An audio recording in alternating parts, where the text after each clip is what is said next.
Harut और Marut कौन थे, बाबुल का कुआं कहाँ है और हारूत और मारूत का जादू किस तरह का था।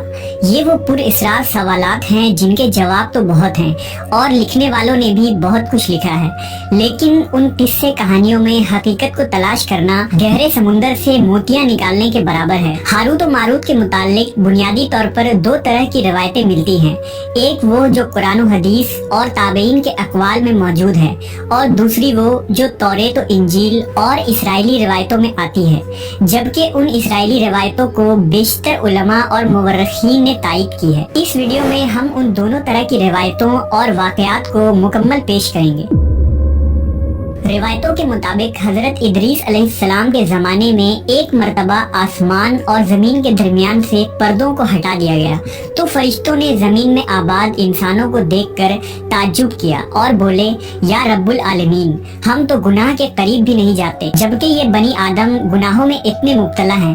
अगर हम उनकी जगह होते तो कभी तेरी नाफरमानी ना करते। अल्लाह ने इरशाद फरमाया, इंसानों को गुस्सा और शहवत दी गई है, अगर ये चीजें तुम्हें दी जाए तो तुम भी इसी तरह गुनाह में मुलव्वस हो जाओगे। लेकिन फरिश्तों ने कहा, हम ऐसा हरगिज न करेंगे। लिहाजा अल्लाह के हुक्म से फरिश्तों ने अपनी जमात में से दो बेहतरीन और इताअत गुजार फरिश्तों को चुन लिया, जिनका नाम हारूत और मारूत था। अल्लाह ने उन दो फरिश्तों में इंसानी फितरत और शहवत डालकर दुनिया में भेजा। वो शहर बाबुल में दो खूबसूरत इंसान बनकर आए और काजी के काम पर मुकर्रर हो गए, जहां वो लोगों के दरमियान फैसले किया करते थे।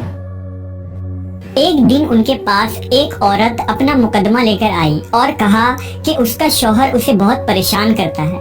हारूत और मारूत ने जब उस औरत को देखा तो वो उसकी खूबसूरती और हुस्न से मरऊब हो गए और उस पर आशिक हो गए। उन्होंने उस औरत से जिना की ख्वाहिश की तो औरत ने उनसे कहा, तुम्हारी ये ख्वाहिश मैं तभी पूरी करूंगी जब तुम बुत की पूजा करो, शराब पियो या मेरे खाविंद को कत्ल कर दो।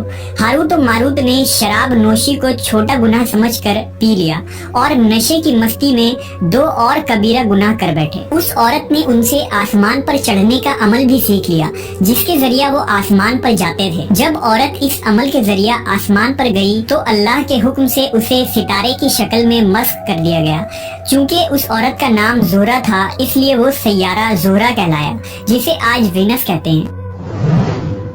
इस गुनाह की वजह से हारूत और मारूत खुद वो इसमें आजम भूल गए, जिसे पढ़कर वो आसमान पर जाते थे और बतौर सजा उन्हें बाबुल के एक कुएं में उल्टा लटका दिया गया, जहां वो ता क़यामत यूं ही कैद रहेंगे। ये एक इसराइली रवायत है जिसे इमाम इब्ने कसीर और फखरुद्दीन राजी जैसे मुफस्सरीन अफसाना और मन घड़त कहानी करार देकर सख्ती से रद्द कर देते हैं। वहीं इमाम सयूती जैसे उलमा इस रिवायत को मुस्तनद मानते हैं। हारूत और मारूत और चाहे बाबुल के सिलसिले में एक और रिवायत कसरत से बयान की जाती है, जिसके मुताबिक एक जमाना ऐसा था जब शहर बाबुल रोए जमीन पर तहजीब और तमद्दुन का मरकज था। यहाँ के लोग बातिल खुदा की परस्तिश किया करते थे। ये लोग अपनी किस्मत उनसे वाबस्ता समझते थे, इसलिए इल्म नजूम और इल्म फल्कियात में बड़े माहिर थे। उनके बुत कदों में सितारों की पूजा की जाती थी। ये लोग जादू, तंत्र मंत्र, सिफली को बहुत अहमियत देते और इस इल्म के जरिया मुआशरे में खूब फसाद फैलाते थे। ये लोग तिलिस्म, जादू, तंत्र मंत्र में बहुत आगे बढ़ गए। उनमें बड़े बड़े जादूगर मौजूद थे। उनकी तारीखी किताबों में जगह जगह जादू और तंत्र मंत्र ही नजर आता है। उनका जादू दूर दूर तक मशहूर था। मुख्तसर ये कि उस शहर का बाशिंदा होना ही जादूगर होने की अलामत थी। जब हजरत सुलेमान अलैहिस्सलाम की हुकूमत आई तो आपने उन लोगों को इस शिरकिया अमल से रोका और उनकी सहर और जादू की किताबों को एक जगह जमा करके अपनी अजीम कुर्सी के नीचे दफन कर दिया, ताकि इस फितना अंगेज इल्म का जड़ से खात्मा हो जाए। जब सुलेमान अलैहिस्सलाम की वफात हुई तो शैतान ने उन किताबों को दोबारा खोद कर निकाला और लोगों से कहा कि सुलेमान पैगंबर नहीं था, बल्कि उन किताबों के जरिया हुकूमत किया करता था। लिहाजा हवा में उड़ना, जिन्नात काबू और सुलेमान अलैहिस्सलाम के गैर मामूली मुआजिज़ात दरअसल जादू और सिफली का अमल था। बनी इसराइल ने उसकी पैरवी की और उन किताबों को पढ़ना शुरू कर दिया। लिहाजा दोबारा ये शर अंगेज इल्म इस कौम में सुरायत कर गई।